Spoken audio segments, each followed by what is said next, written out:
네, 오늘은 지켜야 할 자리를 잘 지키고 길을 벗어났을 때 돌아오자, 이런 주제로 말씀을 드립니다. 우연한 기회의 연초에 룻기를 시작하게 되었습니다. 내 마음에 생각한 것도 아니고 계획한 것도 아닌데 룻기 공부가 시작되었고 새해부터 지금까지 한 번도 건너뛰지 않고 시리즈로 말씀을 주셨습니다. 이제 오늘은 총 정리하는 시간입니다. 룻기는 4장밖에 안 되는 짧은 성경이지만 오늘까지 20번째 마지막 시간이 되겠습니다. 핵심 주제는 지켜야 할 자리를 지켜야 된다. 거기 성도의 인내가 있고 믿음이 있기 때문에 하나님이 정해주신 내가 지켜야 할 자리를 지켜야 된다. 그리고 만일 길을 벗어났으면 돌아와야 된다. 돌아오면 고치시고 싸매시고 회복의 은총과 함께 새로운 미래, 새로운 소망을 주신다. 이것이 룻기가 보여주는 중요 주제입니다. 여기 핵심 단어가 등장하는데 흉년, 도피, 그리고 회개, 회복, 이렇게 네 가지 단어가 연결을 이루고 있지요. 흉년을 만나서 도피하였다. 그러나 회개하고 돌아와서 회복의 은총을 얻었다. 이것이 사사기의 패턴과도 비슷한 면모를 보여주고 있습니다. 범죄하고 고통을 당하고 부러지졌더니 하나님이 건져주셨다. 이것이 사사기의 패턴인데 룻기도 비슷한 패턴을 가지고 있습니다. 왜냐하면 룻기도 사사시대요 동일한 시대에 일어난 하나의 사건이기 때문이죠. 다스리는 왕이 없고 통치하는 왕이 없으므로 각자 자기 생각에 옳은 대로 행하였던 사사시대. 그래서 이방민족의 침범을 당하고 곡식을 빼앗기고 그 고통 중에 부르짖었더니 하나님이 건져주셨다. 이것이 사사기의 패턴이고 룻기도 마찬가지입니다. 사사시대의 핵심은 왕이 없었다는 것입니다. 그래서 백성들이 각자 개인주의로 자기 생각에 옳은 대로 살았습니다. 그래서 사사기를 읽어보면 율법을 가르치는 자도 없고 하나님을 경외하는 자도 없고 무질서하기 짝이 없습니다. 그러므로 과연 나의 왕은 누구인가? 나를 통치하고 나를 지도하는 왕이 있는가? 이건 사사시대에도 필요한 질문이지만 오늘 우리에게도 필요한 질문입니다. 내 인생을 지도하고 인도하는 나의 머리, 나의 지도자, 나의 왕은 누구신가? 주권이 없는 나라, 왕이 없는 나라, 그 나라 백성은 자유를 잃고 포로될 수밖에 없지요. 우리나라도 고종 황제를 마지막으로 주권을 빼앗기고 을사조약을 통하여 한일 합반이 이루어지고 일제 36년에 압제를 받았습니다. 얼마나 많은 독립군이 일어나고 울 밑에선 봉선하야 내 모양이 처량하다. 나라 잃은 서름, 주권을 잃은 아픔을 노래했습니다. 왕이 없는 시대, 통치자가 없는 시대, 그 시대가 사사시대인데 오늘 나는 왕이 있는가? 내 생각과 삶을 선도하고 통치하는 나의 왕은 누구인가? 본인과 하나님인가? 이 생인가? 천국인가? 우리가 분명히 물어보고 재정비해야 할 것입니다.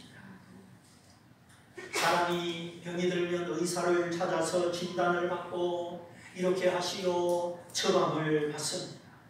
이렇게 과정을 거쳐서 건강을 회복해야만이 삶의 복귀가 이루어지고 일상생활이 가능한 것이죠.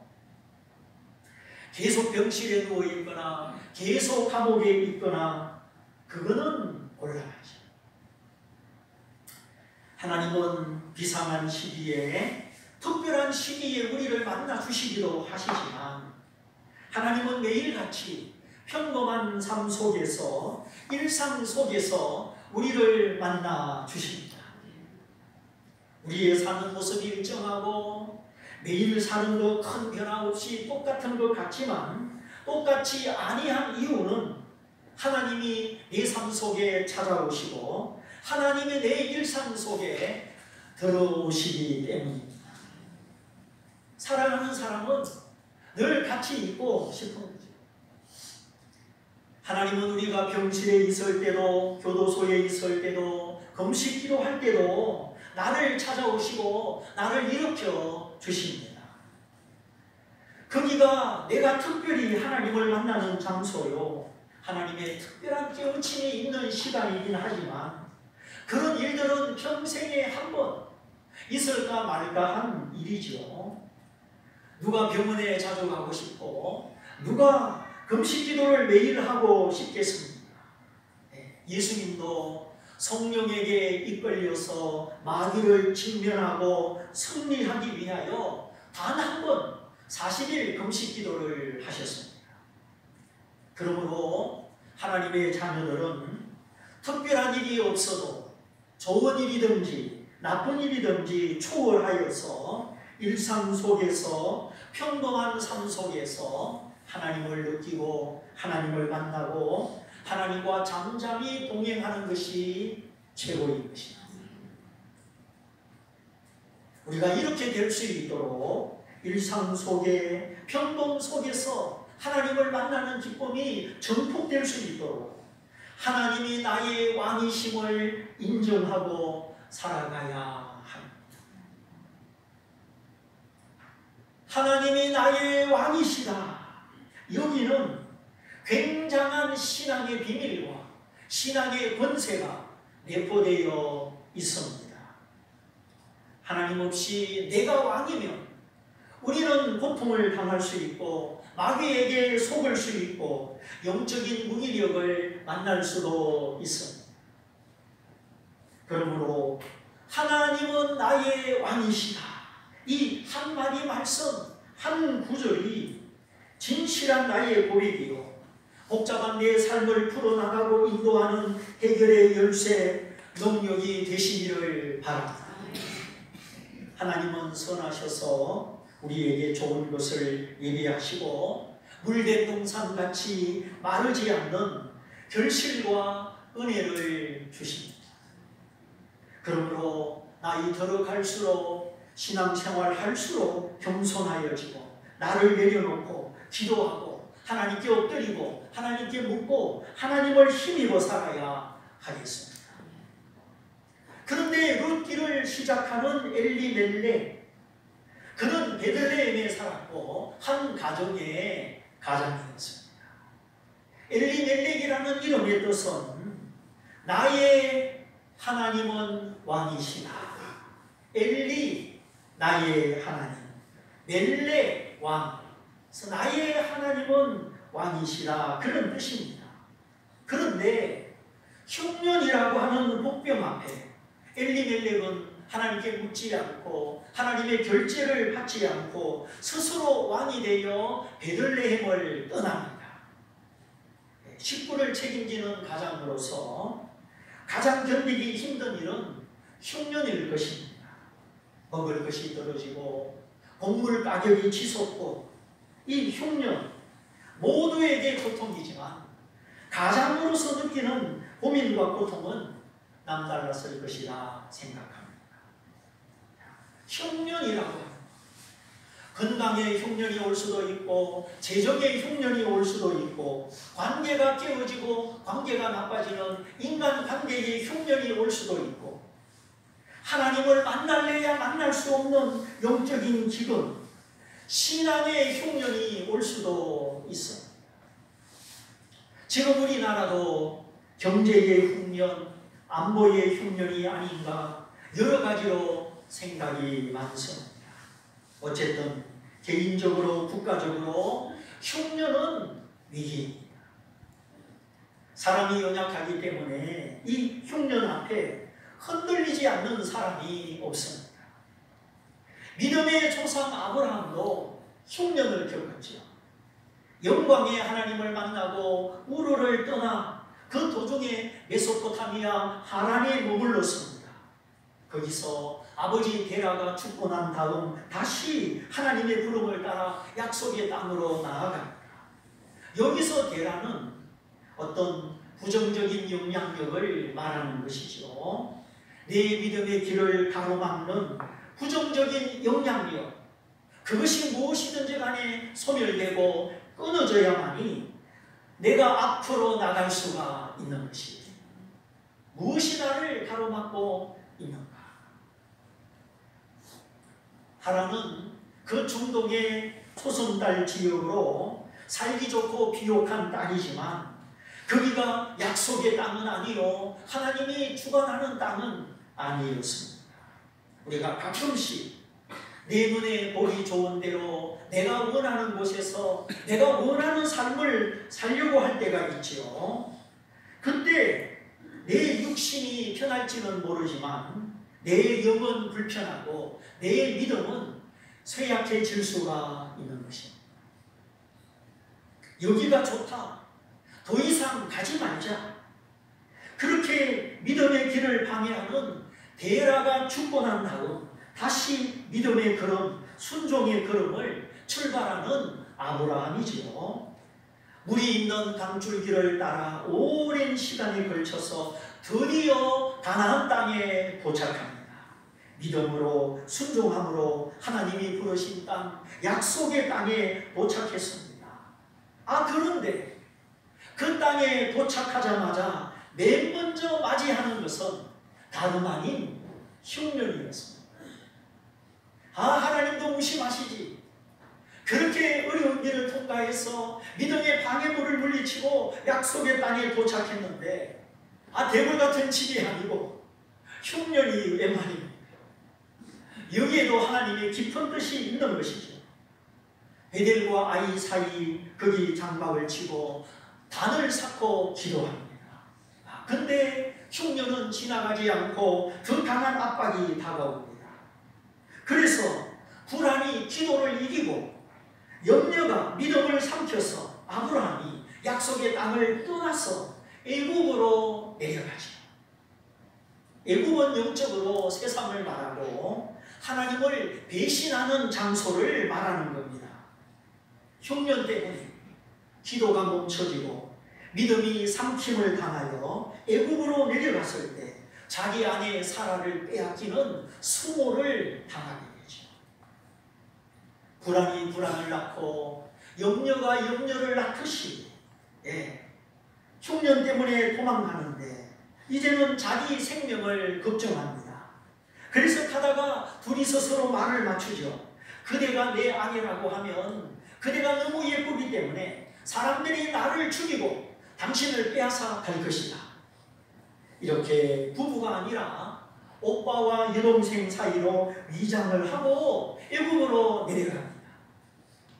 사라가 너무 예쁜 탓에 낯선 곳에서 피나는 사람, 그 사라를 바로왕이 보고 부인을 삼으려고 데려가는 겁니다. 그때 하나님이 나타나셨죠. 바로의 집안 식구들, 특별히 여인들의 태를 닫으시고 왕손이 끊어지는 위험으로 말미암아 온 궁중이 발칵 뒤집어지게 되죠. 그래서 여차여차 사라는 무사히 아브라함에게 돌아오고 하나님이 바로의 마음을 두렵게 하심으로 아브라함에게 소와 나귀와 양들을 선물로 줍니다. 자, 흉년을 피하여 이집트에 내려갔고 곤경을 당하였으나 하나님이 간섭하사 전화위복이 된 것입니다.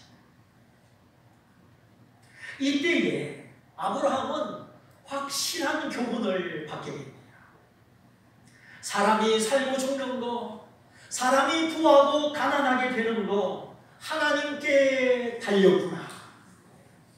내가 아무리 애쓰고 몸부림쳐도 내 힘으로 내 능력으로 생사를 주관할 수 없고 부하고 가난함을 주관할 수 없구나. 바로 그때 실패를 통하여 흉년을 통하여 확실한 교훈을 받습니다. 그러므로 흉년은 우리가 하나님을 만나는 때요 분명한 교훈을 받는 시간인 것입니다. 그래서 하나님의 자녀는 실패가 아니요 낭패가 아닙니다. 하나님은 우리가 교훈을 받으며 믿음을 얻으며 하나님의 편에 서기를 원하시는 것입니다. 다가온 흉년이 두려움이 되고 근심이 되었지만 하나님의 인도하심과 하나님의 도우심은 아브라함을 떠나지 않았습니다. 오늘 우리에게도 마찬가지.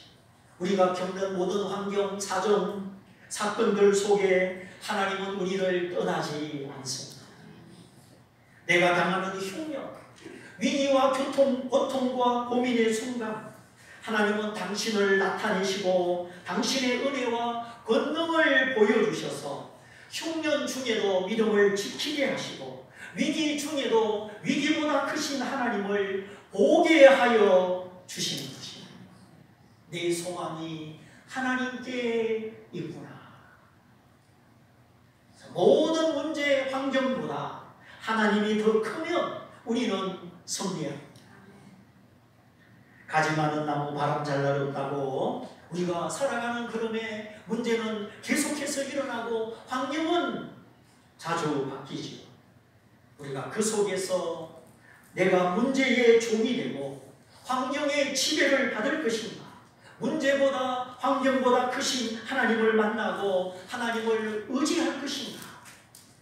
하나님은 폭풍 속에서도 우리에게 다가오시고 환난 가운데서도 우리에게 찾아오십니다. 하나님은 우리들이 온실 속의 화초처럼 연약하고 무기력하기를 원치 않습니다. 비바람 속에 꽃을 피우고 강한 향기를 토해내기를 원하십니다. 사람들에게 매력을 주고 믿음을 주고 사랑을 전달하는 하나님의 향기, 가시밭의 백합화 더욱 날리는 것처럼 우리가 하나님의 매력이 되고 하나님의 향기가 되기를 원하십니다. 이렇게 우리가 하나님을 나타내고 하나님을 전달하면 하나님의 기쁨이 내 속에 있고 세상보다 만유보다 크신 하나님이 내 안에 계심을 알게 되고 내가 더 멋있는 사람으로 더 당당한 사람으로 이 세상 가운데 나타나게 되는 것입니다. 결국 아브라함은 하나님의 방백이 되죠. 그 주변에 믿지 않는 사람들에게 신뢰를 주고 보호를 주는 하나님의 방백, 하나님이 임명하시고 하나님이 세워주신 지도자가 되었습니다. 그러므로 내 믿음을 증거하고 하나님의 선하심을 나타내고 나로 하여금 다른 사람을 보호하려면 우리가 흉년을 이기고 믿음, 위기를 극복하고 그 어떤 것보다 하나님의 편에 서는 법을 배워야 하는 것입니다. 아브라함을 찾아온 흉년, 그 흉년이 아브라함의 믿음을 흔들었고 불안이 기도를 이기고 염려가 믿음을 삼켰지만 하나님이 개입하시고 하나님이 간섭하셔서 그 높은 자 바로 왕을 꺾으시고 역전의 상황을 허락하여 주셨습니다. 뿐만 아니라 가장 소중한 것, 아브라함의 눈이 열려져서 생사의 주관자, 부하고 가난함의 주관자가 되시는 하나님을 보게 되고 그 하나님을 온전히 의지하게 되었습니다. 그래서 이 아브라함이 그때부터 아무런 장애 없이 큰 믿음이 성장하는 믿음의 대로를 믿음의 초상으로 막 달려가는 모습을 보게 됩니다. 흉년을 겪고 흉년을 이긴 사람의 믿음은 달려갈 수가 있는 것입니다. 그래 사라와 함께 많은 재물과 함께 무사히 돌아왔을 때 아브라함은 이전보다 더 간절히 단을 쌓아 예배하고 더 간절히 하나님의 이름을 불러 기도했습니다. 흉년, 기근이라는 외적인 환난과 풍파를 통하여 내면적인 믿음, 속사람이 더 강하여진 것입니다. 하나님을 주목하는 믿음, 하나님께 집중하는 믿음, 그것이 예배를 통하여 나타나고 기도의 삶을 통하여 나타났습니다. 이렇게 생사를 주관하시고 부하고 가난함을 주관하시는 하나님을 알고 의지하였을 때 한 사건이 일어났죠. 아브라함의 목자들과 조카 롯의 목자들이 서로 자기 양들에게 풀을 많이 뜯기려고 싸우는 겁니다. 거기는 베델과 아이 사이에 좁은 곳입니다. 양떼는 늘어나고 목초지가 부족한 것입니다. 오늘도 마찬가지. 이 세상은 항상 부족합니다. 경쟁입니다. 대형 상권과 골목 상권이 부딪힙니다. 프랜차이저 동일한 업종끼리 골목길에서 부딪힙니다. 불합리한 논리와 경쟁 속에서 살아가는 것이 얼마나 힘듭니까? 사람의 욕심이 앞설 때 상식도 논리도 약속도 지켜지지 않습니다. 사람의 욕심은 끝이 없고 목적 앞에 수단 방법을 가리지 않고 무정하며 배약하며 무자비한 경쟁 속에 투쟁 속에 살아가고 있습니다. 네, 지금 택시업계와 카카오업계 사이에 논쟁이 심각하죠. 내 카카오는 그거 아니라도 살 수 있는 강자요. 본벌이 수단이 많이 있는데 이 택시가 전부인 사람들에게 왜 도전장을 내미는지 모르겠습니다. 자세한 사정을 모르겠습니다. 그러나 이 사회에는 여전히 강자의 논리, 힘의 논리가 작용하고 있습니다. 이런 세상 현실 속에 우리 그리스도인은 어떤 경쟁력으로 어떻게 우리가 이 세상과 마주쳐야 될까 고민이 깊어지고 있습니다. 그러나 분명한 것은 하나님은 살아 계시고 복줄 자에게 복 주시고 화를 내릴 자에게 화를 내리신다는 사실입니다. 하나님은 이방 민족의 방망이를 들어서라도 자기 백성들의 잠자는 영혼을 깨우시고 살아있는 믿음, 실제적인 믿음으로 인도하여 주십니다. 아브라함은 두려웠고 자기 아내를 누이 동생이라고 속였죠. 그래서 난처함에 빠졌지만 하나님이 간섭하시고 역전을 이루셨고 아브라함에게 당신을 나타내사 아브라함이 믿음의 사람이 되게 해 주셨습니다.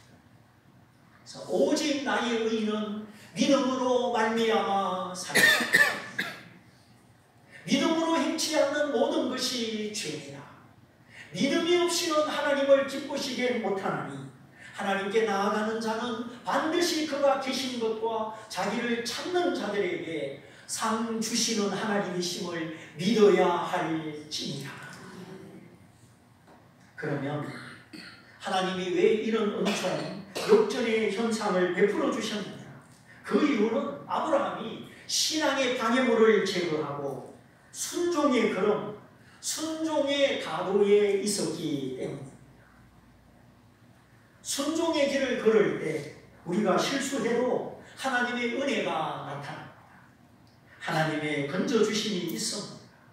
그러나 하나님을 알기에 게으르고 하나님을 믿지 않고 거역할 때는 풍랑이 나타나죠.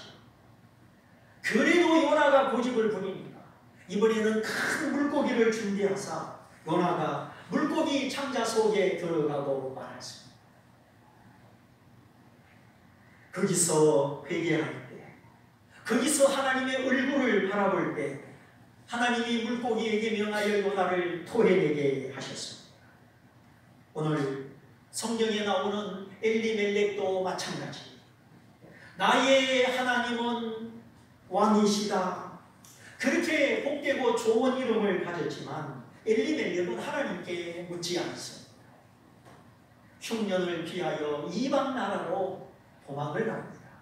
그 결과 엘리멜렉은 죽게 되고 두 아들 말론과 기럐도 죽게 되죠. 염려가 왕이 되고 근심이 왕이 되고 욕심이 왕이 되고 이기심이 왕이 되고 조바심과 조급함이 왕이 되고 그렇게 되면은 안 됩니다. 하나님 외에 누가 나의 왕이신가? 우리가 여기에 정직함이 필요하고 진실한 믿음이 필요합니다. 하나님이 내 왕이시기 때문에 모든 원수 마귀를 물리치고 나를 이 세상 가운데서 안전하게 하신다는 이 믿음이 있어야 되는 것입니다. 오늘 내 삶의 모든 혼돈과 악재, 고민과 숙제, 안개 같은 희미함과 거친 파도, 이 모든 것이 하나님이 내 왕이 되실 때 언제 그랬느냐? 밝은 빛이 비춰오고 하나님의 질서, 하나님의 평강이 찾아오게 되는 것입니다. 그러므로 우리가 완전하지 않더라도 순종의 자세, 순종의 길을 걸어가는 것이 아주 중요합니다. 누구 믿음이 누구보다 더 좋으며 사람이 믿음이 좋아봤자 얼마나 큰 차이가 있겠습니까? 우리는 하나님을 믿으며 그 말씀을 믿는 것이지 믿음이 내 속에서 솟아나는 것이 아니지. 믿음은 순종하는 자에게, 배우려는 자에게, 겸손한 자에게, 하나님 앞에 항복하고 무릎 꿇는 자에게 주시는 하나님의 선물이요 하나님의 은혜입니다. 믿음은 내 속에서 솟아나는 것이 아니라 성령이 주시는 선물입니다. 그러므로 아브라함처럼 그가 여호와의 말씀을 따라간 것처럼 때로는 갈 바를 알지 못하고 앞이 보이지 않아도 하나님을 믿고 그 말씀을 의지하여 나가는 것, 그것이 순종이죠. 노아를 보십시오. 방주를 만들어라, 장차 올리를 대비해라. 그 한마디를 순종하여 90년 동안 방주를 만듭니다. 몇 년 동안 만들었다고요? 90년 동안 하나님의 명령에 그 긴 세월을 다 바칩니다. 믿음의 대상은 하나님이요, 하나님은 말씀으로 우리를 인도하십니다. 만일 하나님이 여기 나타나신다면, 하나님의 본체와 신성이 나타나신다면 우리는 하나님을 볼 수도 없고 다 죽고 말 것입니다. 하나님이 만드신 태양도 쳐다볼 수 없는데 태양을 만드신 하나님을 어떻게 볼 수 있겠습니까? 그래서 하나님은 우리에게 성경을 주셨고 인격적인 하나님이시라 말씀으로 우리를 상대하시는 것입니다. 근데 왜 말씀에 관심이 없으십니까? 여기 구원이 있고 축복이 있고 상급이 있고 옹답이 있는데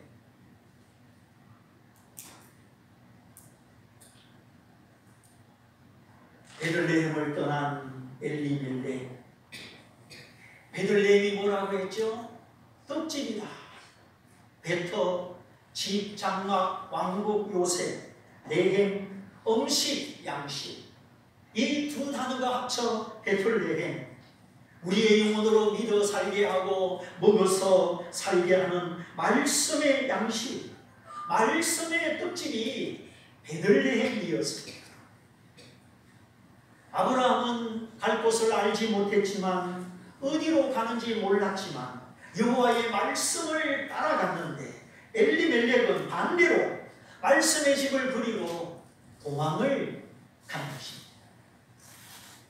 그러므로 우리가 하나님의 은혜 속에, 하나님의 보호 속에 살아가려면 베들레헴을 떠나면 안 됩니다. 하나님의 말씀을 떠나면 안 됩니다. 위기와 고난에도 타협하지 않고 하나님의 편에 서는 그 믿음이 그래서 필요합니다. 사람이 순탄할 때, 평탄할 때는 그 사람을 잘 모릅니다. 믿음을 잘 모릅니다. 그러나 흉년이 오고 위기가 올 때 그 사람의 모습이 보이는 거예요. 믿음의 분량이 드러나는 거예요. 엘리멜렉처럼 사망을 당하지 아니하고 말론처럼 병들고 아프고 기련처럼 쇠약해지고 소모되지 않도록 우리가 어려울 때 이 세상이 나를 속여도 우리가 하나님의 말씀을 붙들어야 하겠습니다. 그것이 바로 믿음. 두 번째, 위기의 날에, 고난의 날에 하나님의 공동체, 교회를 떠나지 않아야 하겠습니다.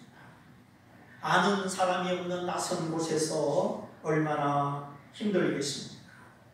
때로는 물질적인 도움도 받아야 되지만 더 중요한 도움은 기도해 주는 것이, 함께 하는 것이요, 형제자매 사랑 안에서 살아가는 것입니다. 물질의 힘보다 더 큰 힘이 교회 안에 있기 때문이죠. 세 번째, 훈련의 장소를 떠나지 않는 것입니다. 황금들판 익어갈 때 바람이 불어 벼들이 쓰러지면 안타깝지. 배와 사과가 다 익어서 따려고 하는데 낙과가 되면 얼마나 안타깝습니까? 이 고비를 넘기고 이 시험을 이기면 믿음의 뿌리 든든히 내리고 가지가 뻗고 꽃이 피고 좋은 열매가 맺어지는데 그 마지막 고비, 그 언덕을 넘지 못해서 쓰러지는 사람, 참으로 안타까운 것뿐입니다. 그러므로 하나님이 나를 강건하게 하시고 온전히 서게 하시는 이 믿음의 훈련, 훈련의 장소를 잘 지켜야 하는 것입니다. 다윗의 생애를 보면 사울을 통하여 훈련시키는 장소가 있었는데 다윗이 딱 두 번 이 훈련의 장소를 벗어나지. 한 번은 블레셋 아기스 왕에게 도망갔다가 아기스의 부하들 때문에 간첩으로 몰려서 죽게 되죠. 이스라엘 땅에서는 사울 한 사람의 시기를 받았는데 국경을 넘어 훈련의 장소를 넘어 도망가는 순간 아기스의 부하 장수들이 때로 모여서 다윗을 시비하는 겁니다. 아기스는 다윗을 받아주려고 하였지만 다윗이 오면 자기 자리가 위태로우니까 그만 아기스의 장수들이 단합하여 다윗을 간첩으로 모함하는 겁니다. 이 세상에는 진실보다 거짓이 훨씬 더 많은 것을 아시죠. 그러니 다윗이 사울을 피하여 살기 위해서 적진으로 들어갔는데 꼼짝없이 죽게 되었습니다. 그래서 그냥 침을 흘려가지고 수염에 묻히고 얼굴을 대문짝에 비비적거리고 미친 척 해가지고 겨우 살아났습니다. 혹 빼려고 하다가 혹을 붙인 것이죠. 그러므로 하나님이 주신 짐을 잘 지고 하나님이 지워주신 내 십자가 내가 지고 나를 강하게 명철하게 훈련시켜주는 그 장소, 그 시간, 그 자리를 잘 지키시기를 바랍니다. 거쳐야 되는 길은 거쳐야 되는 겁니다. 대전을 거쳐야 부산을 가든 목포를 가든 받아야 되는 훈련은 받아야 하는 거죠. 쉬운 길은 없습니다. 지름길은 없습니다. 신앙의 훈련 잘 받는 것만이 축복입니다. 마지막 네 번째, 정로를 가야 하며 편법을 서거나 곁길로 가면은 안 됩니다. 그 길이 편해 보이고 쉬워 보여도 나중에 꼭 문제가 있습니다. 힘들고 어려울 때 쉬운 길을 택하지 말고 기도하시고 부르짖어서 하나님이 주시는 힘으로, 하나님이 주시는 지혜로 끝까지 정로를 가고 하나님이 지지하는 길을 가셔야 합니다.